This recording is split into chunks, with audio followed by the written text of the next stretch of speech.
정보가 있는 시사 토크쇼 장윤선의 팟짱.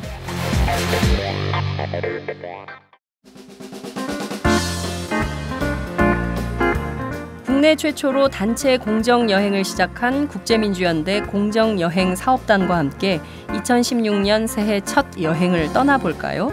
차마고도를 따라 천혜의 자연과 소수민족들의 삶을 체험하는 차마고도 윈난 여행. 하얼빈 빙등지와 짜릿한 겨울을 만끽하는 겨울 만주여행. 하얀 설원이에서 새해를 맞이하는 강원도 태백 영월여행. 새로운 여행, 가치 있는 여행, 더 재미있는 여행. 공정여행과 함께 해주세요. 국제민주연대 공정여행사업단 전화 070-8812-0809 070-8812-0809. 검색창에 국제민주연대를 검색해주세요.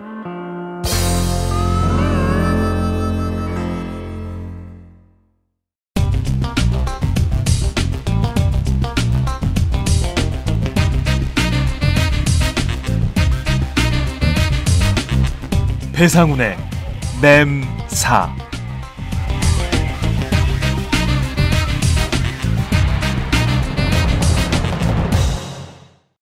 안녕하세요, 박정호입니다. 배상훈의 냄사 시간입니다. 서울디지털대학교 경찰학과 학과장, 국내 프로파일러 1호, 누가 진짜 범인인가의 저자 배상훈 교수님 모셨습니다. 안녕하세요, 교수님. 예, 안녕하세요. 네, 이렇게 5일 만에 저희가 만나죠. 이렇게 금방 만나니까 더 반갑습니다. 저는 정말 매일 뵙고 싶은데 제 마음 아시죠? 예, 반갑습니다. 모르시는 것 같아요. 말씀하시면서 고개를 이렇게 돌리시네요. 많은 청취자분들께서 이렇게 금방 만나뵙게 돼서 좋아하실 것 같은데요. 저희 냄사가 토요일을 지키다가 개편하면서 평일로 자리를 옮겼습니다. 왜 옮겼냐? 그만큼 인기 그리고 영향력이 많기 때문인데요. 저희가 오프닝 때마다 좋아요 좀 눌러주세요 얘기를 했잖아요.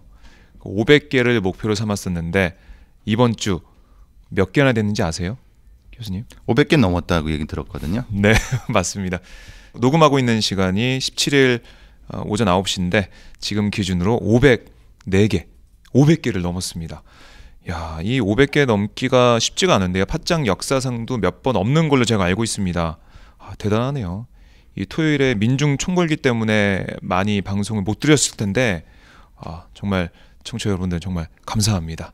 예, 교수님도 한 말씀 해주세요. 예, 감사합니다. 네, 짧고 명료하게 한 말씀씩 해주시네요.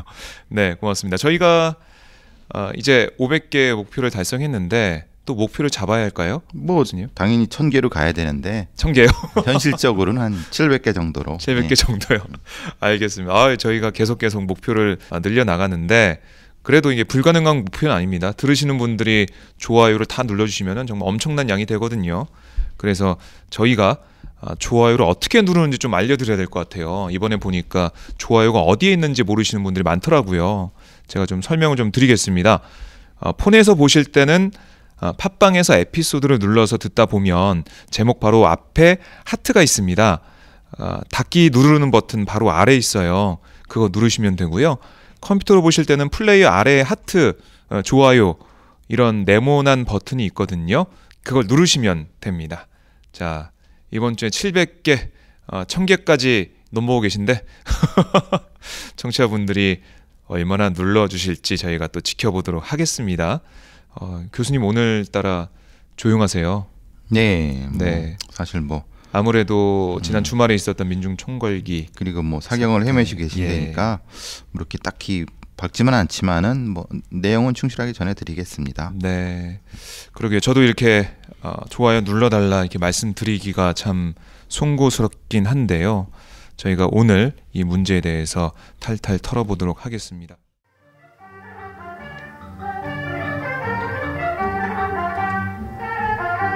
(11월 18일은) 팟짱 서포터즈 1호점 풍무양꼬치 중국 본점의 창사 25주년입니다.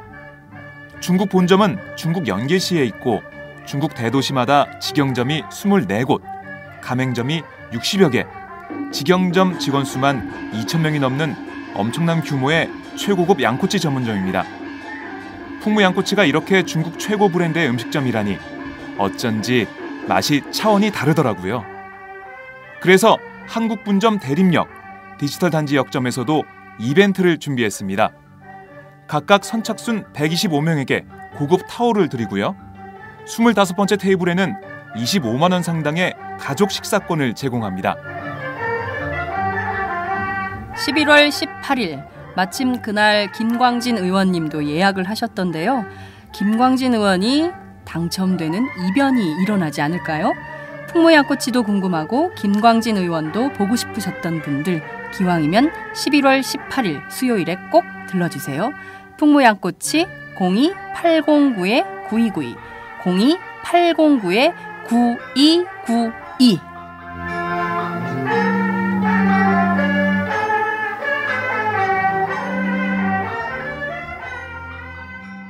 자, 저희가 본격적으로 방송을 시작하기 전에요. 댓글 소개부터 드리겠습니다. 저희가 매주마다 댓글을 소개해드리고 있는데, 자, 먼저 SSUN님께서 좋아요 누르는 방법을 이제야 아셨다면서 본인 같은 분들이 많을 것 같다고 댓글창에 직접 좋아요 누르는 방법을 소개해 주셨어요. 정말 감사드립니다. 많은 분들이 도움을 받으신 것 같고요. 호랭이 어흥님도 썬님에게 저도 진짜 궁금했어요. 감사합니다. 라고 말씀하셨어요. 그리고 비켜비켜님께서는 좋아요 누르는 방법 설명해 달라고 해서 제가 오늘 분부에 따랐습니다. 잘 들으셨죠?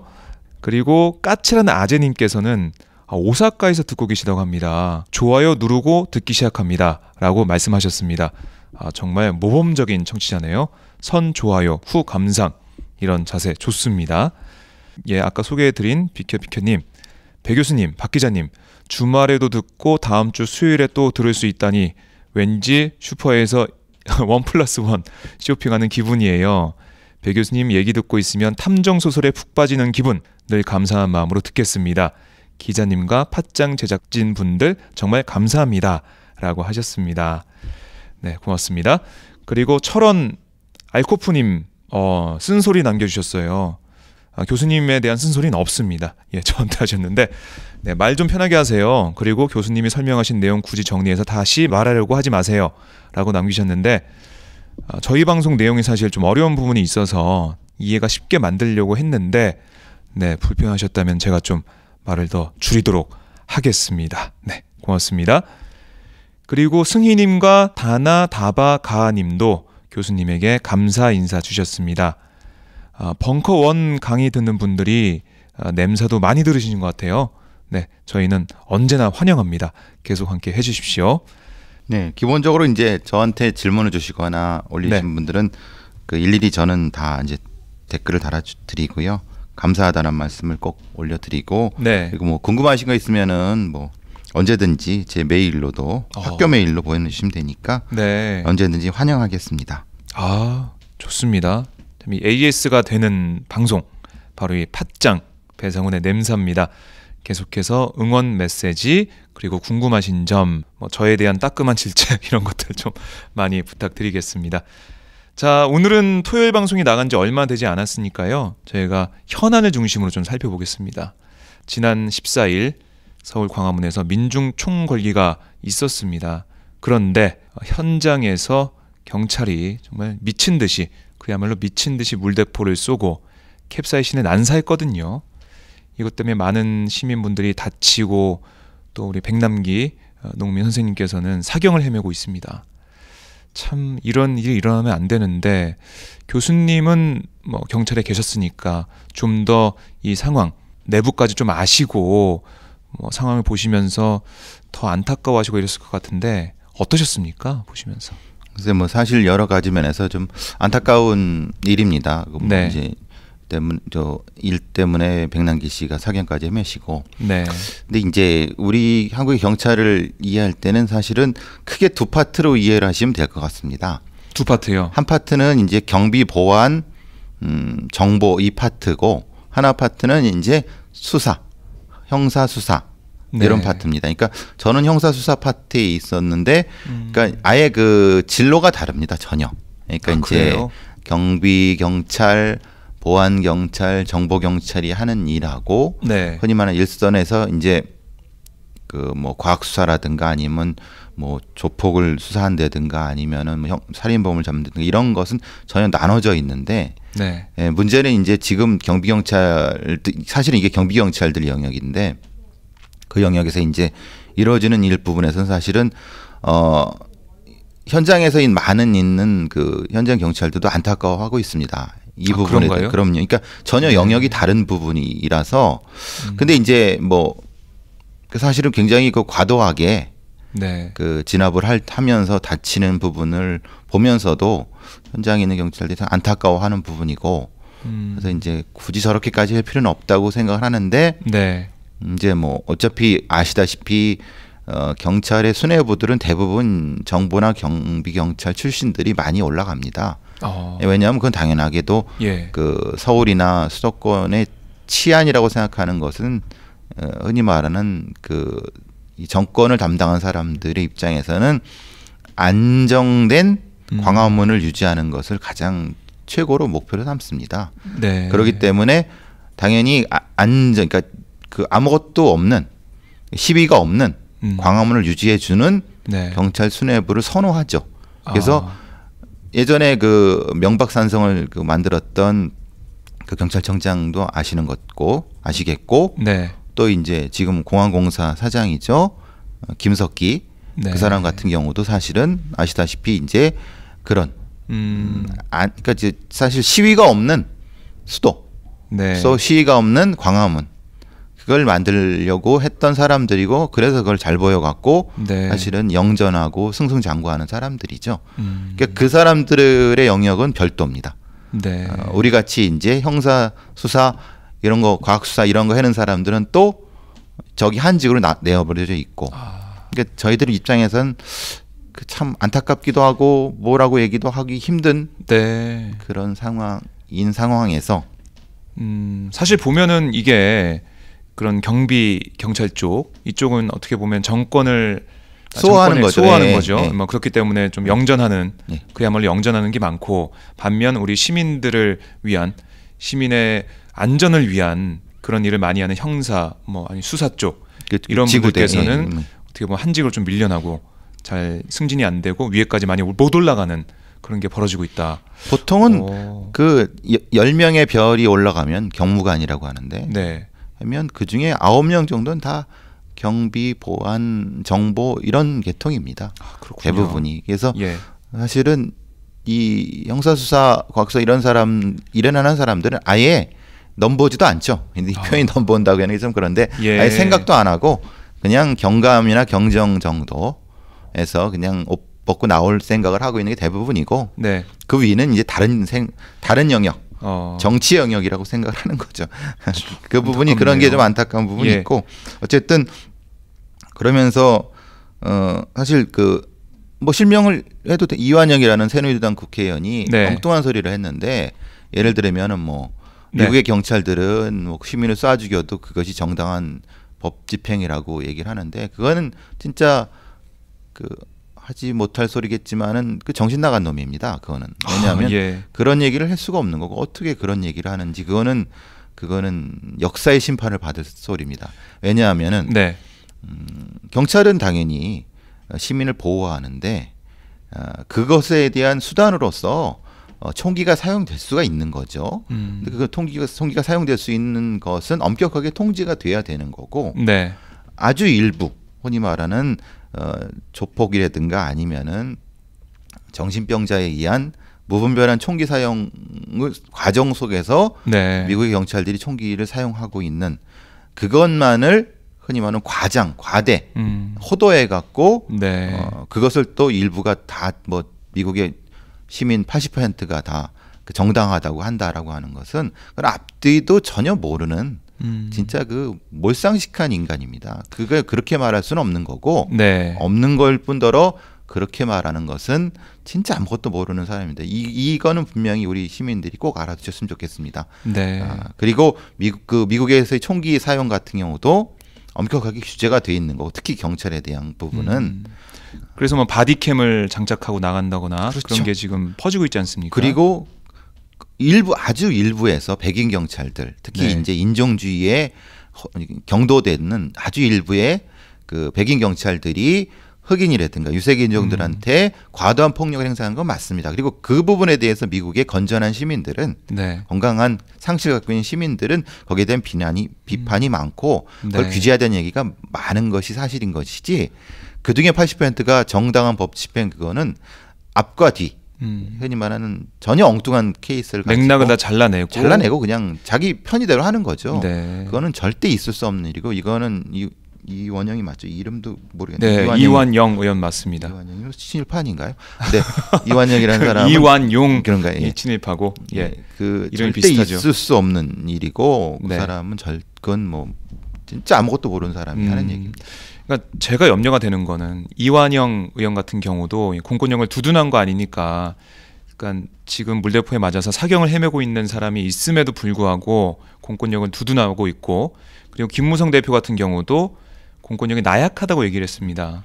그러니까 이렇게 정부와 여당에서 공권력에 어떻게 보면 힘을 주는 공권력을 옹호하는 얘기를 계속 하고 있는데 이 말은 다음 집회나 뭐 또 이런 일이 일어난다면은 공권력이 지난번과 같은 아니면 더 강도가 높은 대응을 하더라도 경찰은 비난을 안 받는다. 괜찮다. 정부 여당이 뒷받침하고 있다. 그리고 아까 교수님께서 말씀하셨듯이 그렇게 더 강하게 해야 영전을 한다. 이런 생각을 심어주는 것 같아서 좀 염려가 돼요. 더 강도가 세질 것 같아요. 그렇죠. 그거를 신호를 보내는 거고요. 네. 기본적으로 그렇게 하는 이유는 당연히 그렇죠. 대통령한테 잘 보이려고 하는 거죠. 그거야 뭐 뻔한 건데 기본적인 전제가 있습니다. 사람들이 조금 좀 오해하시는 부분이 있는데 네. 그 광화문에 있는 길, 광장 이런 데가 차만 다니고 사람만 다닌다고 생각하면 천만의 말씀입니다. 우리 헌법에 보장된 폭넓은 집회의 자유, 시위의 자유, 네. 표현의 자유의 영역에서 차도에서도 시위를 할 수 있습니다. 그리고 차도란 공간, 인도란 공간 자체가 네. 일정 정도의 그 시위나 이런 것이 허용되는 게 아니라 그 자유롭게 할 수 있는 공간이라는 겁니다. 우리가 이제 이런 권위주의 사회를 거치면서 무슨 생각을 하냐면 차는 차만 다니고 인도는 사람만 다니는 거라고 생각하는데 그건 진짜 모르시는 분들이 그냥 호도하려고 하는 건데 네. 공간에서는 차가 다니는 공간이든 네. 인도든 집회 시위의 자유가 오히려 더 우선일 수 있습니다. 그건 헌법적 자유이기 때문에 네. 물론 자유로운 교통의 자유도 분명히 존재한다. 이것이 균형이 맞춰야 되는 건데 당연히 차도는 차가 다니기 때문에 니들 왜 시위를 해야 되느냐라고 하는 건 그거는 헌법에 대해 모르는 사람들이 네. 권위주의를 거치면서 그렇게 형성되어 온 생각이지. 그러니까 거기서 집회를 하고 시위하는 것은 되게 자연스러운 현상입니다. 자연스럽다. 예, 네. 오히려 그것을 막는 게 이상한 겁니다. 즉 흔히 말하는 거기에 경찰력이 투입되고 막는 것 자체가 더 이상한 것이고 경찰력은 뒤에 나와 있어야 되죠. 그러니까 말하자면 시위를 관리하는 입장에서 뒤에 나와 있어야 되는 거고 네. 정 걱정이 되면은 그 황모하는 그 이상한 정치평론가 이 얘기 네, 그 종편 패널이요. 그 사람도 그건 정신병자라고 저는 생각을 하는데 어떻게 네. 그런 시위대한테 위수령 얘기를 하는지. 네. 근데 정 걱정이 되면은 어떤 문제가 되냐면 광화문 뒤쪽에 있는 경복궁 쪽에다가 차단막을 설치하든 아니면은 거기에 병력을 유지하면 되는 겁니다. 네. 광화문 광장에서는 집회 시위를 하게 놔두면 되는 거죠. 네. 근데 잘 보시면 아시겠지만 그 밀어붙여 갖고 어디에 있냐면 동아면세점이라든가 네. 거기서 시청광장 쪽으로 밀어붙이기 아예 차벽을 쌓아놓지 않습니까? 그렇죠. 이번에도 그랬죠. 그렇죠. 그 자체는 그거는 흔히 말하는 법적인 권한도 없는 것이고 흔히 말하는 그러니까 광화문 광장에서 시위하는 것 자체는 되게 자연스러운 거라는 네. 겁니다. 그러니까 자의적으로 거기 차벽을 쌓는 것이 이상한 것이지. 네. 그러니까 그거 우리 시민들도 정확히 알아주셨으면 좋겠습니다.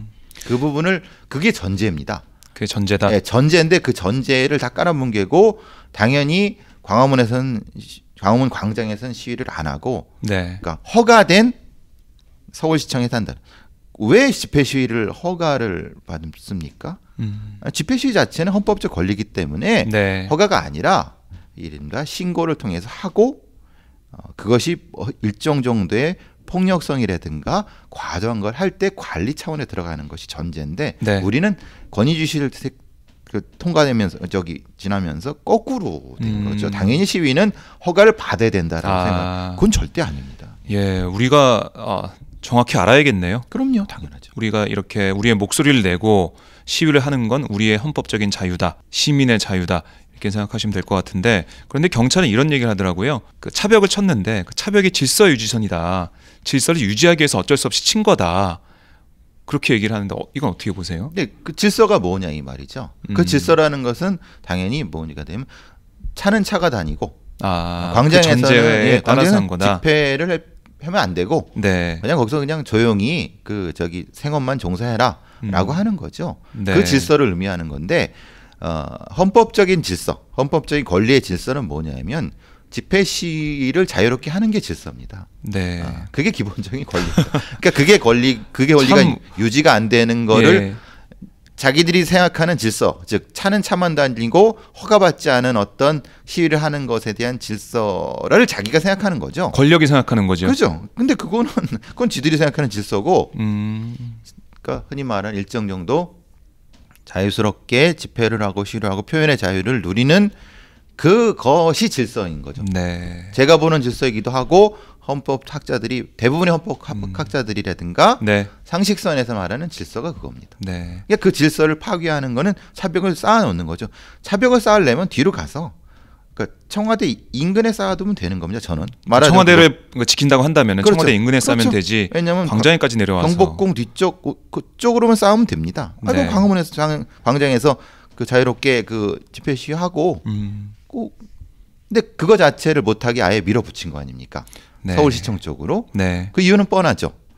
왜냐하면 광화문 광장에서 몇십만이 모여갖고 집회 시위를 하게 되면은 당연히 그게 전 국민한테 알려지고 또 외신에도 알려지고 네. 이렇게 그걸 두려워하는 거니까. 근데 그거는 사실은 시민들의 자유로운 권리입니다. 그렇죠. 그렇죠? 불만을 토해낼 수 있는 것이 그러라고 광화문 광장을 만든 거 아닙니까? 네. 우리가 만든 게 아니죠.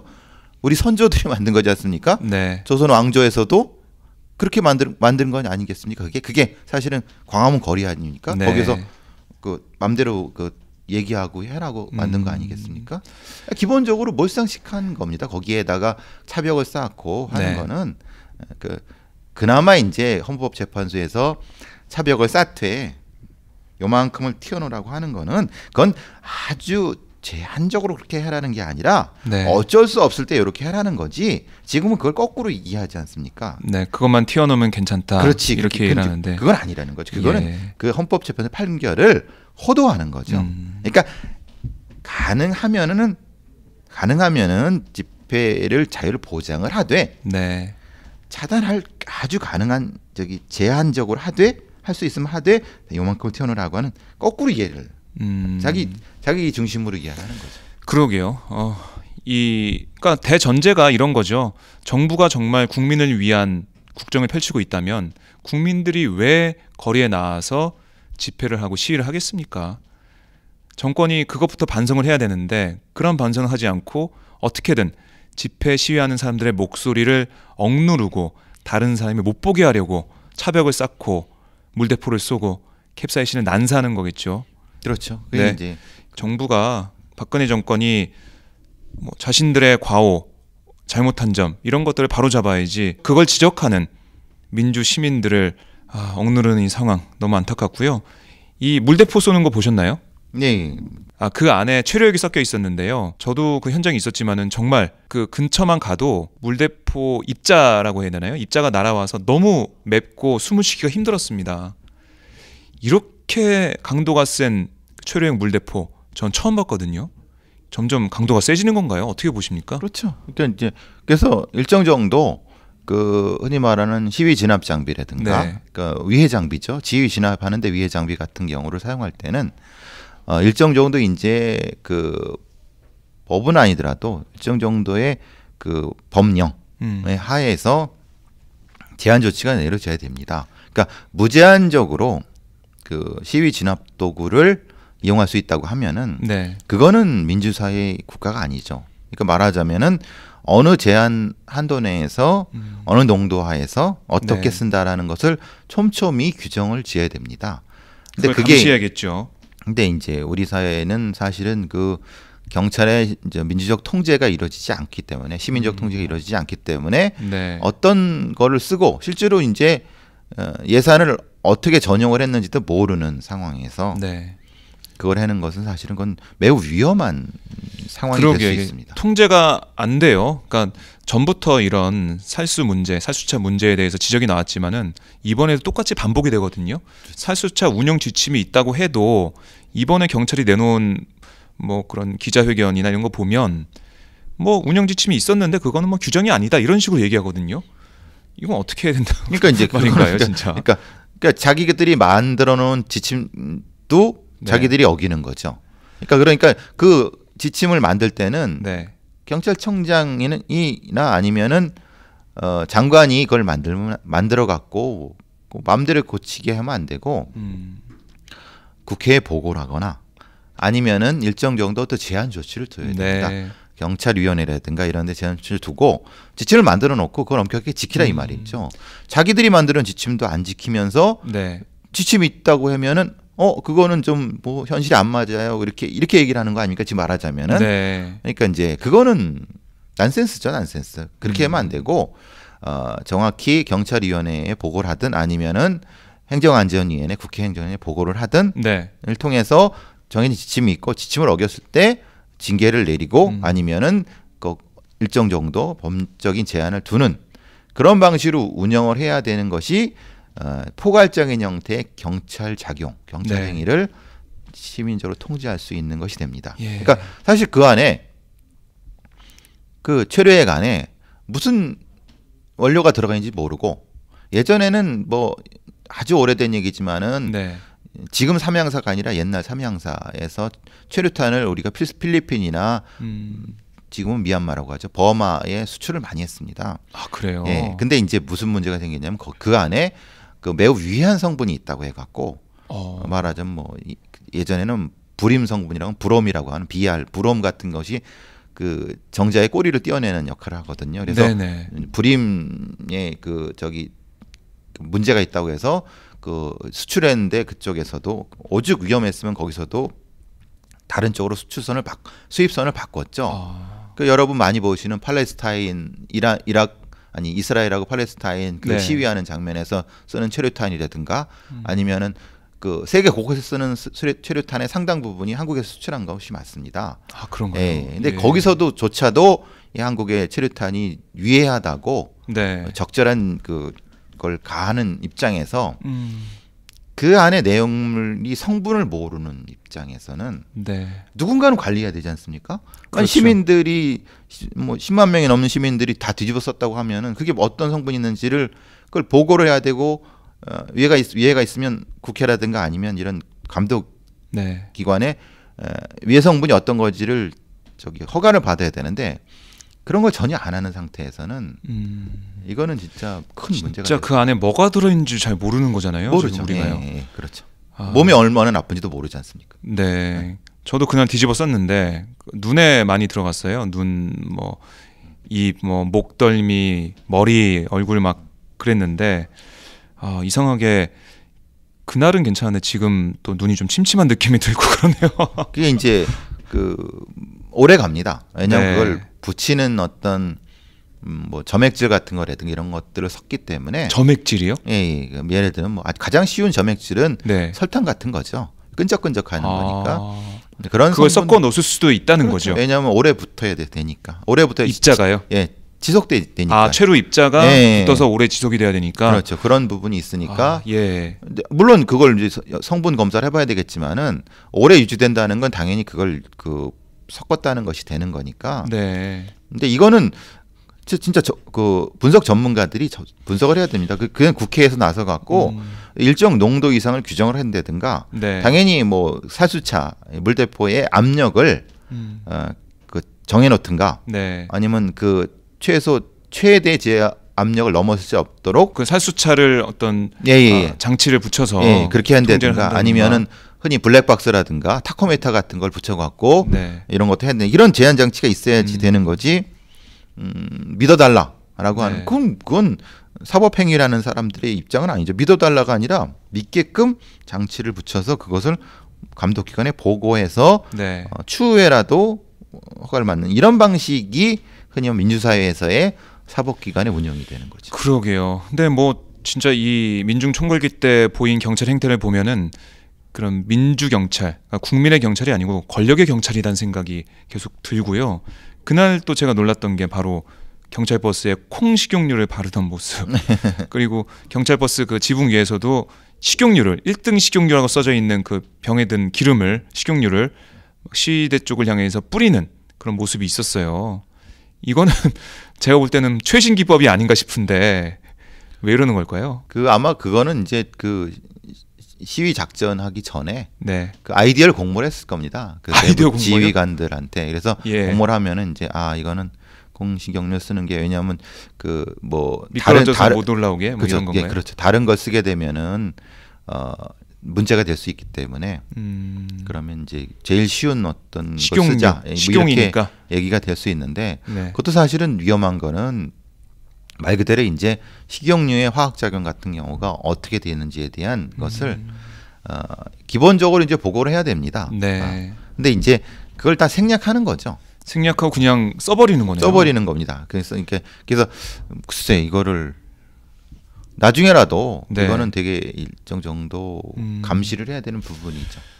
이걸 왜 썼는지 그리고 이걸로 인한 어떤 부작용이나 이런 건 없었는지 그걸 한번 알아봤는지 이런 것들을 뭐 국회 차원이나 아니면은 이 민간이 좀 감시할 수 있는 이런 게 좀 있어야겠네요. 그렇죠. 당연히 이건 돼야 되는데 그걸 뭐 대통령께서 받아들이시지 않겠죠? 그러게요. 대통령은 진실한 사람만 좀 찾고 있던데 대통령이 보기에는 이 경찰청장 그리고 뭐 구은수 서울지방경찰청장 이런 사람들이 진실하게 보이겠죠. 그거 하나 더 말씀드리면 그 서울경찰청에 그 CCTV 관제실이 있습니다. 거기에 서울경찰청장이 이렇게 보고 있습니다. 그래요? 네, 보고해서 광화문 그 이순신 동상 이쪽에 그 CCTV 있잖아요. 그걸 직접 보고 있습니다. 그래서 작전을 지휘합니다. 이렇게 보면서 뭐 어디 어떻게 해라. 지금 버스 밀리네. 거기 더 투입해. 진짜 군사작전. 진짜 그렇게 합니다. 와, 몰랐던 사실이네요. 아니 다 아는 사실입니다. 그래요? 저기 지난번 작년인가 때 그게 국회에서도 얘기가 된 적이 있었죠. 그래요. 그래서 그거 보고했다고. 근데 이제 뜨끔했죠. 왜냐하면 그럼 무슨 문제가 생기냐면 자기가 책임을 져야 되는 거거든요. 그렇죠. 직접적인 책임을 져야죠. 그래서 그것을 아마 잘못 얘기한 거죠. 왜냐하면 순간적으로 이제 입으로 나온 거죠. 국회의원들이 물으니까. 근데 뜨거워라 했을 겁니다. 아마. 잘못 말했구나. 왜냐하면 그 개별. 그럼 뭐 남대문 사장이나 뭐 이 정도까지만 중대 단위의 그 작전을 직접 그 청장이 이렇게 지휘를 하느냐. 이제 그러면은 거기에서 발생한 모든 걸 자기가 책임을 져야 되거든요. 이전에는 그랬죠. 잘 모르겠다. 보고받은 바 없다. 그렇죠. 그렇게 넘어갔죠. 부하들의 잘못이다라고 해야 되는데 지가 봤다고 하니까 그 문제가 생기는 것 같고 그런 문제가 있는데 사실은 좀 그만큼 정권을 책임지는 사람들한테는 이게 민감한 겁니다. 사실은 굉장히.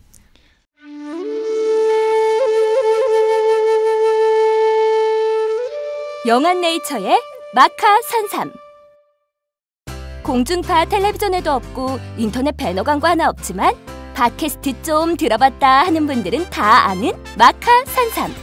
진짜 유명해져서 유사 제품도 많아졌습니다. 이젠 마카산삼으로 검색하면 너무 많이 나와요. 꼭 영한네이처로 검색해주세요. 팟캐스트에서 듣던 그 마카산삼을 구입할 수 있습니다. 특히 나라 걱정으로 심신이 지친 분들에게 권합니다. 몸에 정말 좋습니다. 내 몸도 나라도 살릴 힘이 납니다. 페루의 마카와 우리나라 산삼, 몸에 좋은 11가지 원료를 모두 하나로 만든 마카 산삼. 마카 녹용과 마카 소와 청소년도 있습니다. 1일 2회 공복에 따뜻한 물과 함께 드세요. 영한네이처 마카 산삼. 저도 팥짱 녹음하기 전에 마카 산삼을 꼭 챙겨 먹고 있습니다. 본격 직장인 드라마 공생 대리운전 편. 부장님 가볍게 한잔 하시죠. 나 차 가져왔는데. 아예 착한 콜 대리운전이 있잖아요. 부를 때마다 500원이 기부되는 착한 콜. 딴지가 기부 내역을 검증한 착한 콜 1800-9998. 대리운전도 믿고 맡기세요. 꽃배달은 1800-9222. 퀵서비스는 1800-9668로 착한 콜 하실 수 있습니다. 꽃배달은 1800-9222. 퀵서비스는 1800-9668입니다. 저희가 들어보니까 경찰이 제대로 거듭나려면은 앞으로 갈 길이 머네요. 이 국회나 아니면 우리 민간 차원에서 할 일이 너무 많고요. 모르겠어요. 권력을 쥐게 되면 그걸 또 이용하고 싶어지는지 그건 잘 모르겠지만 그래서 노무현 정권 때도 네. 비판을 많이 했던 것이 흔히 말하는 이렇게 쥐고 싶으니 권력을 쥐니까 네. 이제 그걸 놓고 싶지 않은 거예요. 그래서 그때는 제도적으로 네. 경찰의 일부 분야를 다 분리시키고 그 제도화를 했어야 되는 거예요. 네. 흔히 말하는 범죄 수사 파트를 딴 쪽으로 빼갖고 경비 보안 경찰을 또 단쪽으로 해서 그 경찰 시민위원회를 상설화하고 예. 이거를 다 했어야 되는데 노무현 대통령도 못한 거예요. 못한 게 아니라 사실은 반발이 컸겠죠. 근데 반발이 크다고 안 하면 안 되죠. 네. 그건 왜냐하면 적어도 대통령이라고 하면은 충분히 할 수 있는 거예요. 네. 근데 물론 당연히 그 노무현 대통령을 좋아하시는 분도 계시겠지만은 저는 그 부분은 노무현 대통령이 네. 잘못하신 분이라고 생각해요. 왜냐하면 제도화를 시켰어야 돼요. 네. 그 제도화를 시킨 것도 그 흔히 말하는 바꾸는데 1년이 채 안 되지 않습니까? 그 뒤에 흔히 말하는 옛날 방식으로 회귀하는데 네, 이명박 정권이 들어서 그렇죠. 그러고요. 근데 그걸 아마 못했다는 것이 사실은 노무현 대통령이 비판받는 이유 중에 하나일 겁니다. 아마 제도화를 못했다는 게. 다음 정권에서는 이 부분 정말 저희가 확실히 고치고 넘어가야 될 것 같습니다. 자, 이어서 저희가 이제 국내 현안을 짚어봤다면은 눈을 돌려가지고 국외 현안도 잠깐 저희가 짚어보죠. 바로 프랑스 파리에서 지난 주말에 IS 테러가 발생했습니다. 6곳에서 테러가 발생해서 130명 정도가 사망한 것으로 지금 알려지고 있는데요. 이 IS 테러 이건 좀 어떻게 보셨습니까, 교수님? 기본적으로 이제 네. 인류가 직면하고 있는 흔히 말하는 그 남북 문제 혹은 뭐 이런 문제가 되겠죠. 그러니까 부유한 서구 선진국과 네. 흔히 말하는 거기에 착취당했던 이슬람권 그리고 그것을 석유를 지키기 위해서 개입했던 미국이라든가 서구 선진국이 실책했던 그리고 네. 흔히 말하는 과도하게 이슬람 쪽에 있는 중동이나 이슬람 쪽에 있던 사람들을 과도하게 착취하고 개입했던 것의 결과물이 네. 결국은 끝내는 이제 이라크 전쟁으로 나타났고 그리고 이제 이라크 전쟁이 되면서 흔히 말하는 이슬람 극단주의자들을 네. 아주 양산하는데 그 뭐 다 아시는 것처럼 오히려 미국의 CIA에서는 아프가니스탄 전쟁을 지나면서 극단주의자들을 양성을 해놨지 않습니까? 네. 소련군에 맞서기 위해서 그게 그렇죠. 흔히 말 알카에다하고 네. 알카에다의 또 일부가 또 지금의 IS. 그러니까 이제 이슬람 극단주의자를 누가 만들었냐? 당연히 그거는 미국의 그 흔히 말하는 과도한 중동 개입이 만들어내는 네. 그 결과죠. 그 중에는 이제 프랑스도 마찬가지고. 네. 근데 물론 큰 배경이라고 하더라도 이 프랑스 테러 부분에서는 사실은 외로운 늑대들 그리고 이슬람에서 서구 선진국이 특히 이제 프랑스나 영국으로 이주했던 네. 이슬람 쪽 사람들이 지금은 거의 실업자 상태거나 아니면 굉장히 그 좌절감을 가진 젊은이들이 많다고 합니다. 네. 그러니까 파리 근교나 런던 근교에 그게 이제 파리 폭동과 런던 폭동의 그 주 원인이 됐던 것들인데 네. 지금의 주범도 역시 그 사람이라고 합니다. 이름이 제가 좀 너무 길어갖고 못했는데, 그러니까 파리 근교라든가 프랑스 국적을 가지고 있는 사람인데 네. 그 사람이 자생적으로 IS랑 연결이 돼갖고 무기를 구해서 그 극장에 들어가서 처형식으로 난사를 한 거죠. 그러니까 이 테러의 배경은 아주 근본적인 부분은 사실은 서구 자본주의의 이슬람 침략이라든가 그것이 존재하는데 네. 또 하나는 이제 기본적으로 이제 서구 선진국에서도 흔히 말하는 이 빈부격차, 인종 갈등 네. 이런 것들을 해결해내지 못했다는 거죠. 예. 그러니까 지금 이 사회문화적 배경은 아주 뻔한 거고 이 테러를 근본적으로 종식시키려고 하면은 네. 흔히 말하는 인종적인 갈등을 치료하고 빈부 갈등을 치유하는 그 정책들이 선행이 돼야 되는데 그게 안 되고 있으니까 계속 그 외로운 늑대들이 예. 자동 소총을 난사하는 그 광경이 계속 반복될 겁니다, 사실은. 그러니까 이게 뿌리가 깊네요. 뿌리가 깊고요. 이걸 해결하려면 강대강으로 붙는 게 아니고 이런 사회 문화적인 배경에 담겨 있는 이런 차별 그리고 이런 멸시 이런 것들을 치유해 나가야 되는데 지금 전개되는 양상을 보면은 뭐 프랑스 공군이 IS 근거지를 폭격하고 또 IS는 미국에 대해서도 경고 동영상을 보내고 이런 식으로 하면서 이 긴장감이 계속 높아지고 있는데요. IS가 좀 독특한 조직이죠. 네. 알카에다는 테러 조직, 그러니까 말하자면 국가를 형성하지 않았는데 IS는 국가이면서 영토를 형성하고 있고, 네. 근데 이제는 뭐가 되냐면 테러라는 방식으로 국제적 테러라는 방식으로 이제 그 전략을 바꿔가는 입장에서 네. 반대로 생각하시면은 프랑스가 폭격을 해봤자 그 영토에 대한 폭격이지 않습니까? 그렇죠. 근데 이 전략을 바꿔갖고 이제 테러로 바뀌었기 때문에 이 사람들은 다 지하로 숨었지 않습니까? 그러니까 의미가 없는 네. 대응이라는 거예요. 프랑스의 폭격이라는 거는 사실 미군이 그걸 몰라서 폭격을 안 했겠습니까? 그렇죠? 미국은 엄청난 전력을 가지고 있고 그 폭격을 이전에도 엄청나게 했는데도 IS가 오히려 더 창궐하고 있습니다. 네. 우리나라 영토의 3배, 프랑스 영토 규모의 시리아, 이라크, 터키 같은 걸 지금은 더 확장세인데 네. 군사적으로 이게 아무리 두들겨 때려봤자 의미가 없다는 겁니다. 왜냐하면 이거는 군사적으로 해결할 수 있는 문제가 아니라는 거예요. 이거는 흔히 말하는 인종주의 갈등 그리고 종교 갈등 빈부격차들이 다 해갖고 엮여 있는 거기 때문에 이건 정치적으로 풀어야 되는 문제이면서 또는 서구 열강도 마찬가지지만 내부적인 문제를 해결하는 과정 속에서 자연스럽게 치유가 되는데 네. 흔히 말하는 제국주의나 패권주의 입장에서 군사력적인 행동을 계속 유지한다고 하면은 이거는 100년이 가도 해결될 수 없는 문제입니다.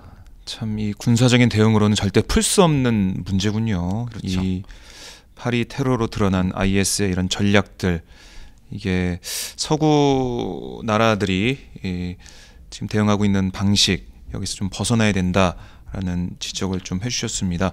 그런데 이 IS의 테러가 많이 조명을 받고 파리에서 많은 사상자가 발생하면서 우리나라에서도 뭐 관련해서 대테러 방지법을 주장하는 목소리가 엄청 커지고 있습니다.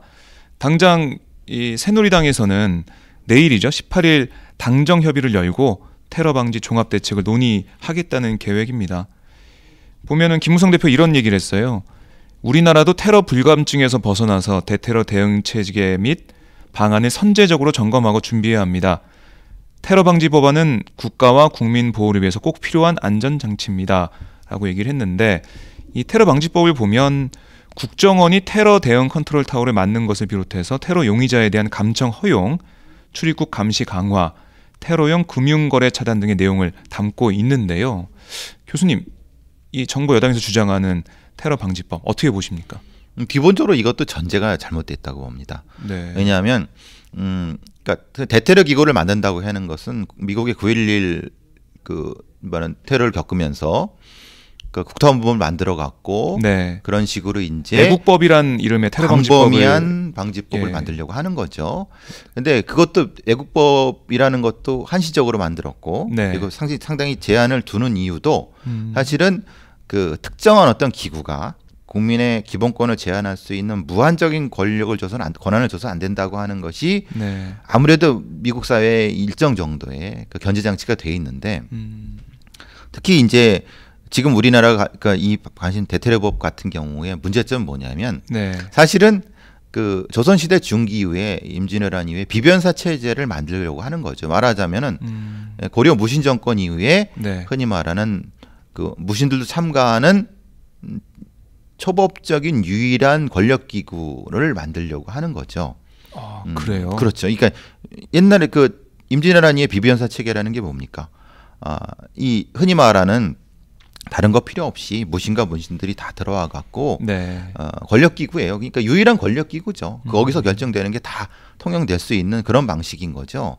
그러니까 왜 외부적인 침입이 있었기 때문에 무슨 대응을 해야 된다라고 해서 만들었던 유일한 체계고 이전에 만들었던 조선 정기에 만들었던 상당히 그 정교하고 상당히 그 안정된 체계를 다 깡그리 무시해버리는 형태가 되죠. 비상체제를 만드는 비상체제. 거죠. 근데 그 비상체제가 상시체제가 되는 거죠. 그러니까 비변사라는 게 사실은 비상체제였지만은 그 뒤에선 상시적인 권력기구가 됩니다. 그게 이제 흔히 말 그래서 이제 기본적으로 거기서 이제 흔히 말하는 거의 유일한 소수 집단에 의한 독재 체제가 되는 게 바로 그것 때문에 그러는 건데 몇 가지는 이제 하나씩 이것을 문제점을 얘기해 보다 보면은 국정원이 컨트롤 타워를 떼 갖고 만들어야 된다. 이 전제는 뭐냐면은 기본적으로 경찰이 가지고 있는 테러 어떤 병력이라든가 어떤 그 뭐 수단들, 경찰 특공대라든가 이런 게 있고 군인들이 가지고 있는 그러니까 군대에서 가지고 있는 대테러 부대.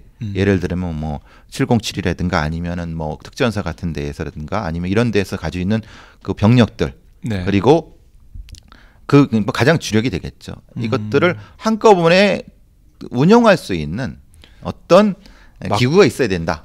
막강한 권한을 그러면 국정원한테 주게 그렇죠. 되는 거네요. 군대와 경찰력을 그 같이 운용할 수 있는 그리고 어떤 특별한 제한 장치 없이 명령만으로 그거는 사실은 대통령의 명령이겠죠.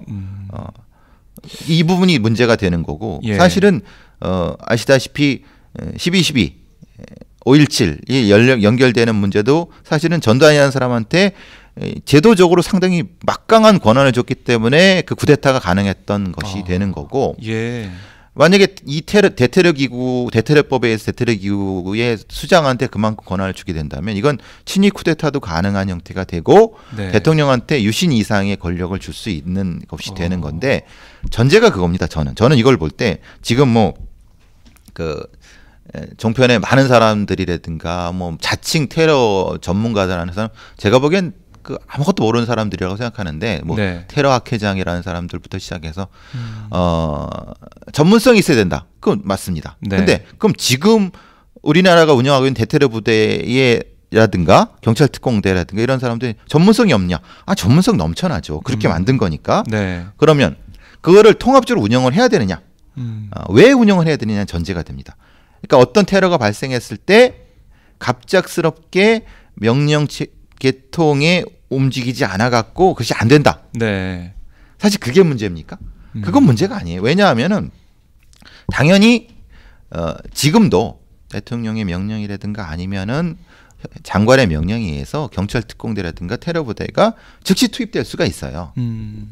근데 그걸 왜 하나로 일원화시키려고 하는 것은 뭐냐면은 기본적으로 기본권 제한을 하나의 개선 라인으로 하고자 하는 의도 때문에 그런 거죠. 라인을 그러니까, 하나로 통일하고 싶다 이런 건가요? 지금도 전문적인 역량도 있고 시간 차 없이 일정 정도 병력도 투입할 수 있고 그렇습니다. 그러니까 그 사람들이 얘기하는 건 뭐냐면은 지금 서울에서 예를 들면 서울역에서 그 테러가 발생했을 때 흔히 말하는 대테러 부대를 투입시키는데 시간이 걸린다. 이거 명령 체제가 이원화돼 있다라고 하는데 그건 천만의 말씀입니다. 왜냐하면 경찰청의 경찰 특공대장과 그 군인 군대 대테러 부대를 연결시킬 수 있는 구조는 지금도 있습니다. 지금도 있군요. 있는데 문제는 그것이 좀 번거롭다라고 생각하는 거죠. 왜냐하면 이 사람들은 이 직위가 다른 사람들이 번거로운 게 왜 번거롭겠습니까? 권한이 누가 센지 안 센지에 따라서 명령 체계를 운영한다는 겁니다. 그러니까 흔히 말하는 옛날 방식, 즉 권위주의적 방식에 아주 침잠돼 있는 사람들이 그런 생각을 하는 겁니다. 즉 여러 권력기관이 협동해서 어떤 특정한 방식으로 어떤 그 일을 해결해 나가는데 서툰 사람들인 거죠. 네. 그러니까 군대 방식에 아주 익숙한 사람들인 거죠. 그러니까 뭔가 다른 기관하고 협의하고 협력하는 게 서툰 거죠. 서툰 거죠. 근데 민주사회에서는 그게 돼야 됩니다. 그렇죠. 그게 복수의 권력기관이 경쟁을 하고 서로가 협업을 해갖고 어떤 걸 만들어 나가야 되는데 이 사람들은 그런 겁니다. 테러라고 하는 아주 엄청나고 아주 괴물이 나타났으니까 한 사람이 다 책임지고 해야 된다라고 했는데 천만의 말씀입니다. 만약에 그렇게 됐을 경우는 이 사람한테 무소불위의 권한을 줘갖고 오히려 그 문제를 해결을 못합니다. 괴물을 잡으려고 괴물을 만드는 거죠, 진짜. 그렇죠. 그래서 왜 거꾸로 생각해 보십시오. 미국에서 왜 국토안보부란 걸 만들었겠습니까? 생각해 보시면은 국토안보부라고는 항상 행정부서를 만든 거지 않습니까? 네. 그게 아니라 사실은 이 국토안보부가 넘어서는 부가 아닌 어떤 더 큰 걸 만들어야겠죠. 근데 네. 미국은 왜 안 만들었겠습니까? 이것은 컨트롤 타워로 생각하는 게 아니라 하지만 네트워크로 생각하기 때문에 그렇습니다. 그러니까 FBI, CIA 이걸 네트워크로 연결해 갖고 해결하자는 겁니다. 그리고 그래야 되는 거예요. 근데 이 미국의 9.11 이후의 테러를 지금의 우리의 이걸 대테러법을 주장하는 사람들이 호도하고 있는 겁니다. 잘못 알고 있네요. 잘못 알고 있고 사태의 본질, 잘못 알고 있는 게 아니라 알고 있지만은 그걸 이용하려고 하는 거죠. 네. 그래서 국정원의 권한을 세우려고 하는 거고 그러는 건데 아니 국정원이 개인의 그 정보를 침해해갖고 지금 얼마나 큰 문제가 생겼으며 국정원 댓글 사건 봐도 그렇고 그렇죠. 정치적 중립성을 완전히 상실했잖아요. 그리고 그 사람들이 얼마만큼 예산 쓰는지도 알 수가 없는데 미국 같은 경우는 미국 국회에 보고가 됩니다. 네. 그죠? CIA라든가 아니면 그 정보기관 예산들이 그러면 그게 전제가 돼야 되죠.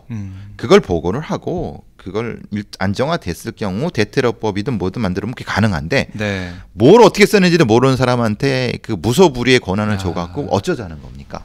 아니 그런 권력이 주어지면 왠지 모르게 지금까지 보면 이용할 것 같아요. 이용할 게 당연히 이용을 위해서, 하죠. 정권을 위해서 이용하든가 여태까지 국민들을 감시하기 위해서 이용하든가. 그러니까 이제 이 사람들이 주장하는 전제가 다 틀렸다는 겁니다. 전문성도 다 있고 지금으로서도 충분히 가능하고 단 지들이 못하는 거 뭐냐면 그 권력기관의 협업을 안 하려고 하는 거니까 문제가 되고 지금에서도 협업을 해서 하게 되면 대테러 기구 이상의 것을 성과를 낼 수 있는데 그게 아니라 그건 숨기고 뭐 일사불란한 군대처럼 만들고 싶은 그런 욕망이 있네요. 그렇죠. 그거를 알고 있는 거죠, 사실은. 알고 있지만 감추고 대테러를 만들자. 그래서 그것을 국정원에 주자. 아니면 국정원 말고 딴 데 주자. 근데 어쨌든 그건 똑같습니다. 누구 하나 어떤 특정한 기구에 무소불위를 주는 건 절대 안 되는 겁니다.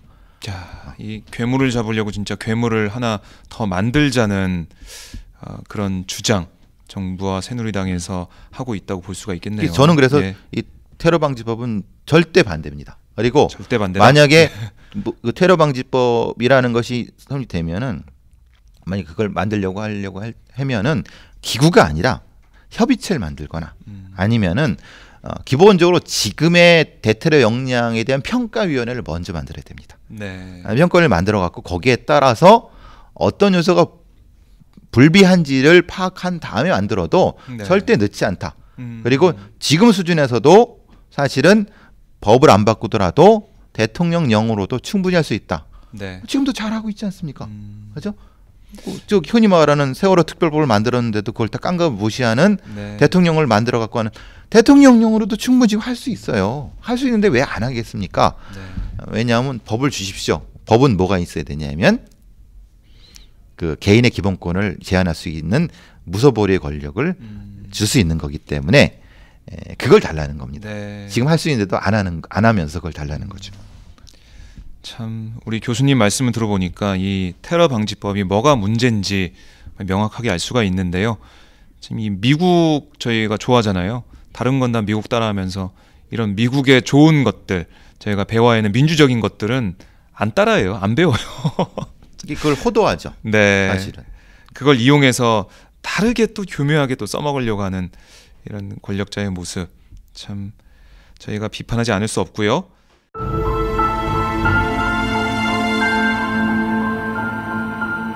국내 최초 프로파일러 배상훈이 포착한 냄새나는 사건. 배상훈의 냄사. 저희가 첫 시간부터 좀 여쭤보고 싶었는데 바로 프로파일러가 뭔지 사실 제가 첫 시간에 이거부터 짚고 넘어갔어야 되는데 왜냐하면 국내 최초 프로파일러를 모시고 저희가 방송하니까 제가 이걸 얘기했어야 되는데 오늘에서 좀 살짝 다뤄보도록 하죠. 저만 해도 프로파일러라는 직업은 미드에서만 봤어요. 그리고 뭐 솔직히 CSI랑 프로파일러 이 차이도 잘 모르겠고요. 명확하게 어떤 직업이고 프로파일러라는 직업의 현 상황은 어떤지 이것 좀 얘기해 주시죠.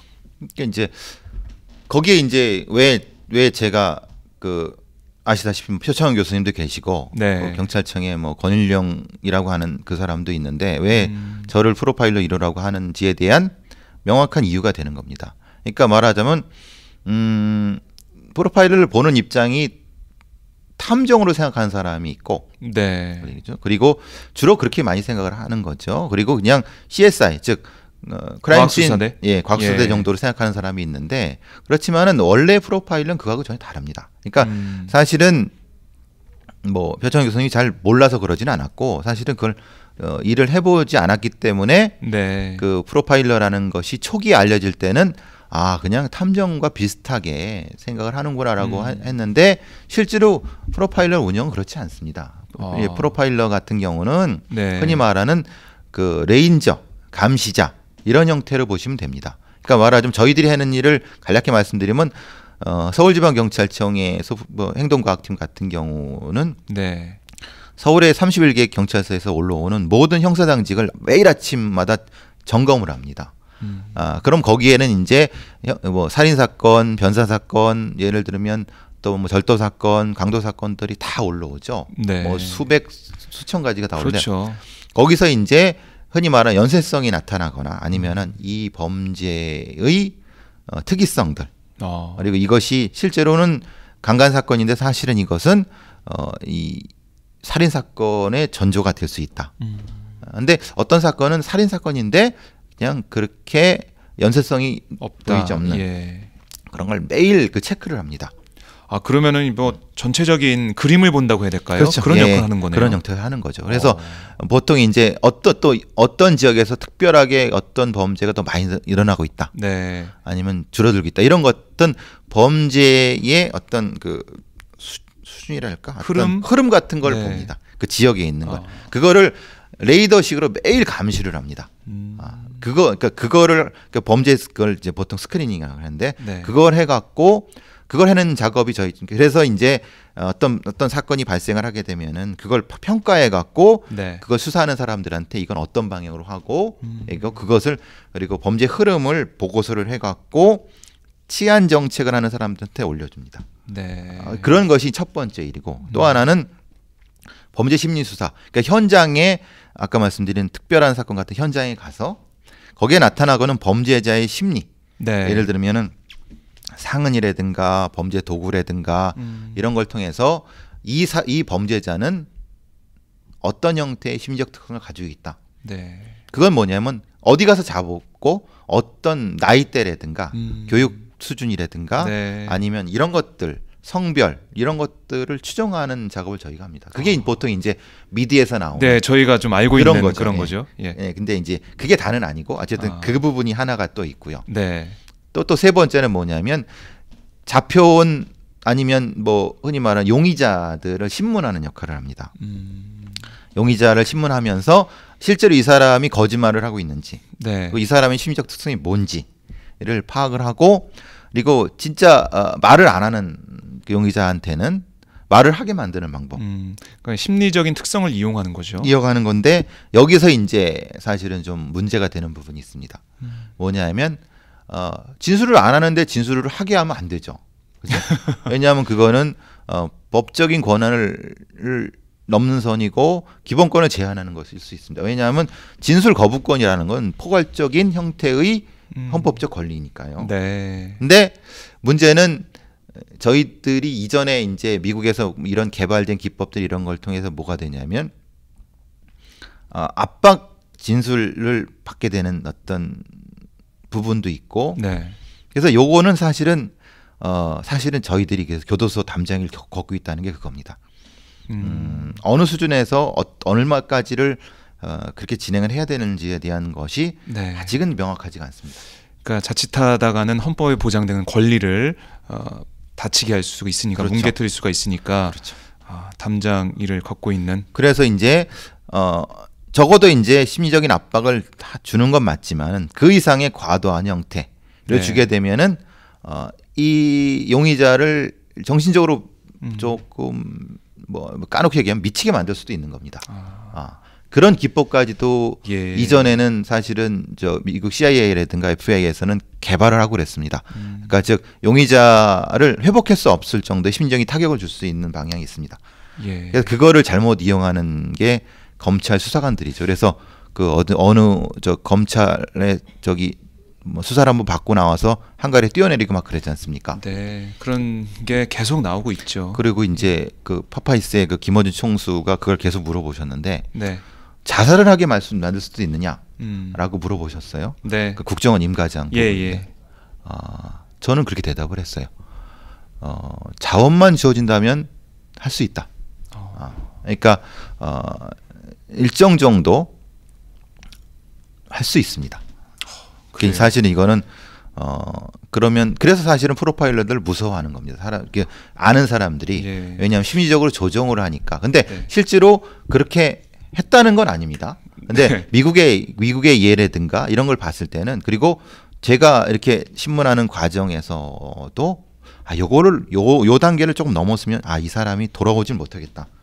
굉장히 큰 심리적 타격을 받겠다는 게 있습니다. 예, 그걸 다 조정할 수 있군요. 그걸 그렇죠. 이용할 수도 있고. 예. 그걸 이용한 것이 미국의 아부그라이브, 이라크의 군 교도소에서 그렇고 네. 관타나모 같은 데서도 그런 걸 한다고 들었습니다.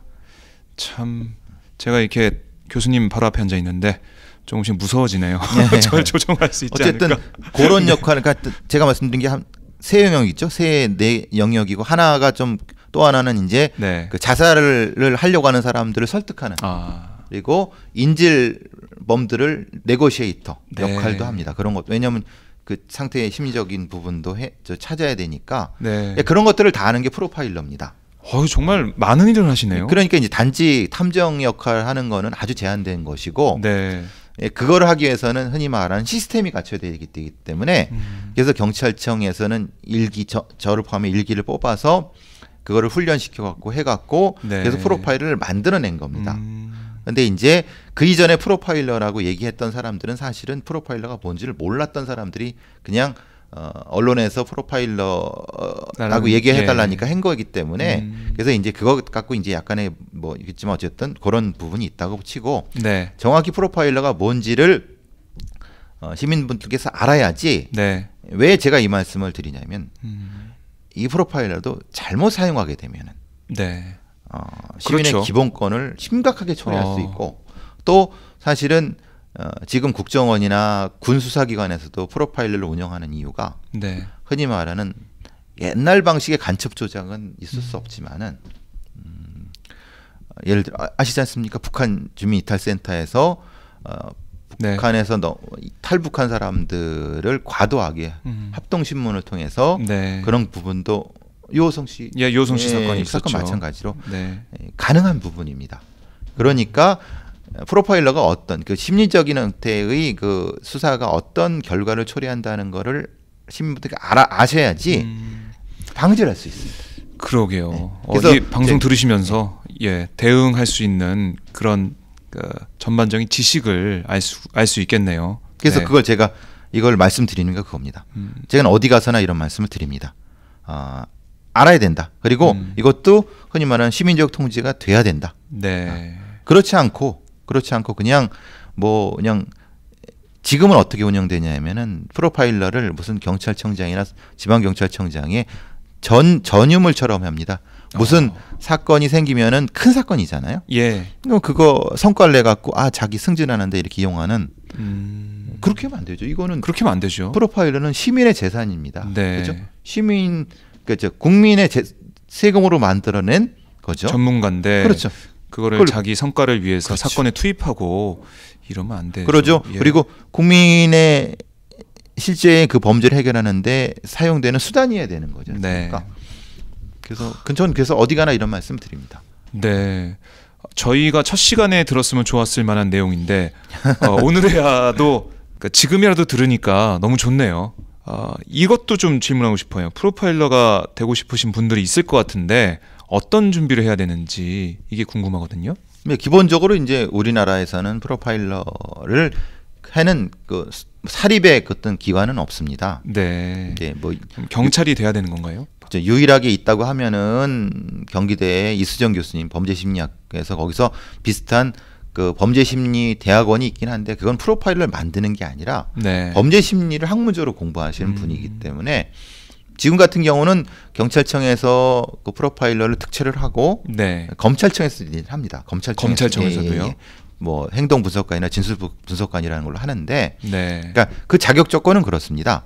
흔히 말하는 적어도 범죄 심리학이나 아니면은 범죄 사회학 같은 데 석사 과정 이상을 이수한 사람이 그러니까 학위를 가진 사람이 네.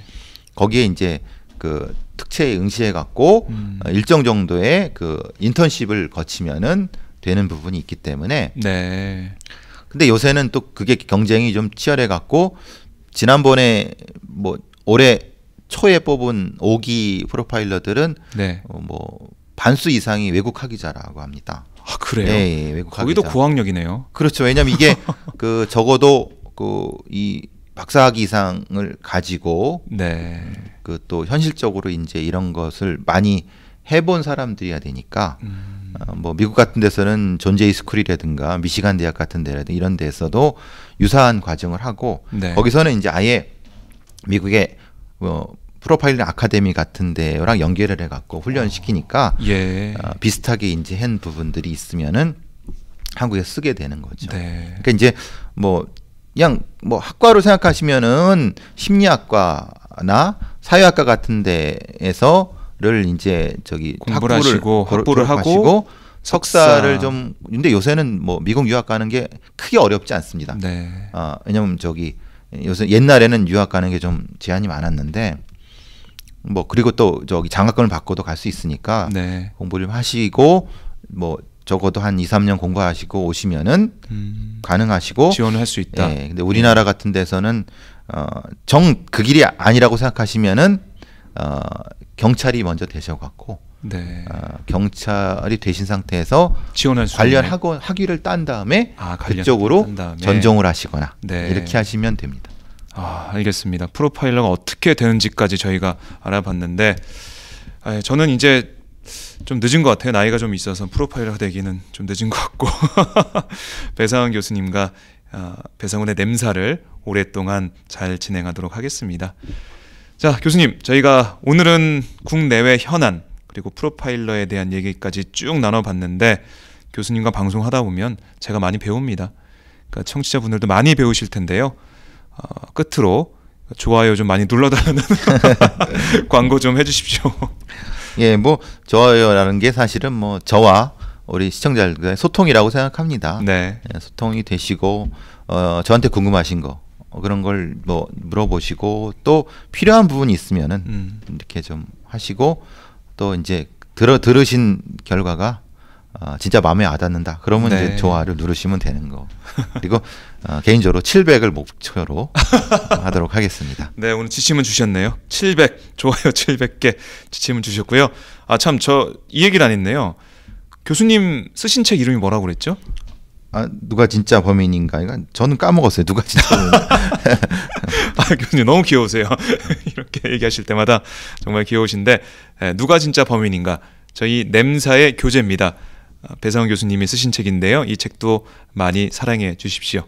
네, 교수님 오늘 정말 고생 많으셨고요. 다음 주에 뵙도록 하겠습니다. 예, 감사합니다. 네, 고맙습니다.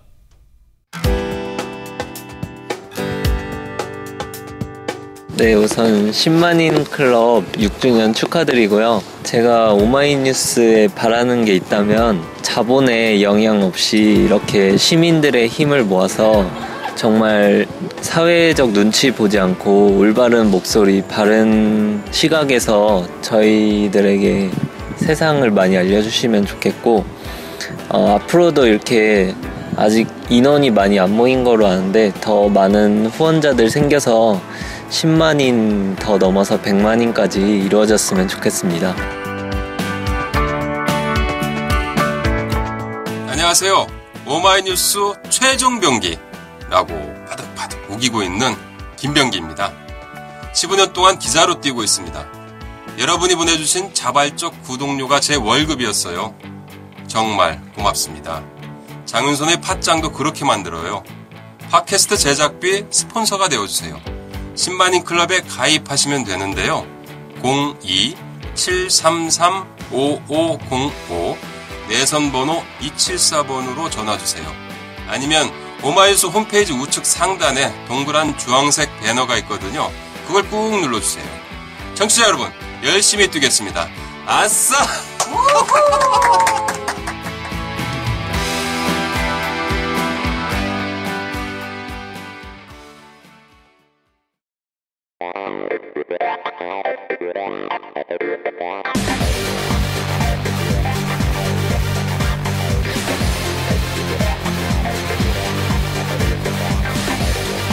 정보가 있는 시사 토크쇼 장윤선의 팟짱.